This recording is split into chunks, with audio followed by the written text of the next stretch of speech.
I'm going to take a quick look at a half-life example. So I have a function here that is exponential decay. I know it's decay because the base is a number between 0 and 1, and I can see the function is decaying, going down as the x values increase. And we want to look at the half-life of this function.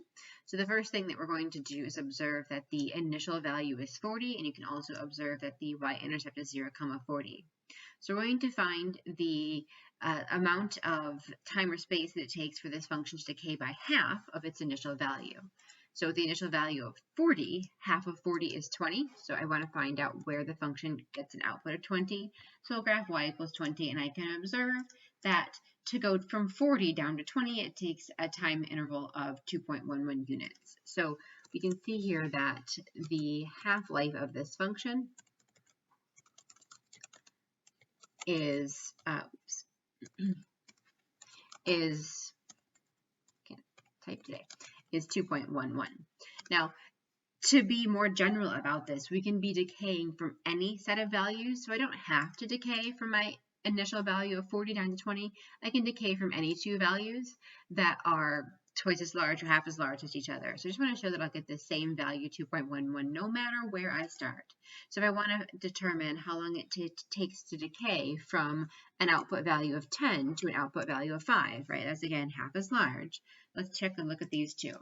So this one's at 4.22 and this one's at 6.33. And so if you find the difference, 6.33 minus 4.22, it is again 2.11. So 2.11 is the half-life of the function. It's the amount of time or space it takes for the function to decay no matter where it starts. So to go from 40 down to 20 or from 10 down to 5, it is 2.11. That's why half-life is a constant for an exponential function.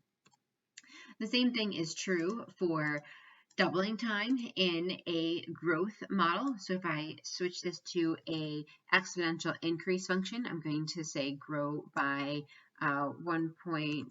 oops, there was 0 there. There we go. I was just going to say I was growing by 45% as my growth rate, so I've got a growth factor of 1.45. So we're going to look at something similar in this case. Again, how far does it take to grow? And so we're going to look at doubling time. We're again beginning at 40, so I want to see how long it takes for this to double to 80. So we would look at twice 40, which is 80.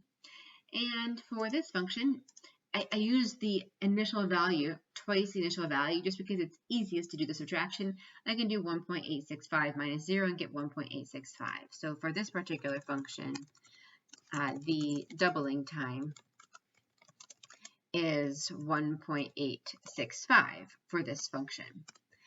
And again, it doesn't have to be double the initial value. That's just the easiest one, but I could check it with a different one. I could double from 60 to 120 and get the same time value. So at 60, I am at 1.091. At 120, that's twice 60. I'm at 2.957.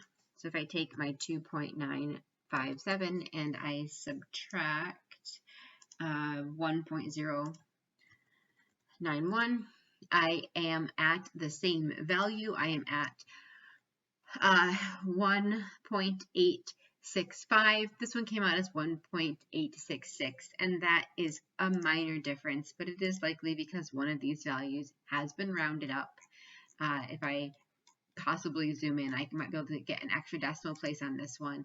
If I type this one in as 2.9567 just to make it a tad more accurate, and the same thing for the other one. I can locate that one. Again, there's just more error here when each of these values are rounded values, and so we could again get very close to the same exact value, and it is supposed to be the same exact value because doubling time is a constant for a function. No matter if you're doubling from 40 to 80 or from 60 to 120, it should take the same exact amount of time. And again, there's rounding errors when I look at this graphically.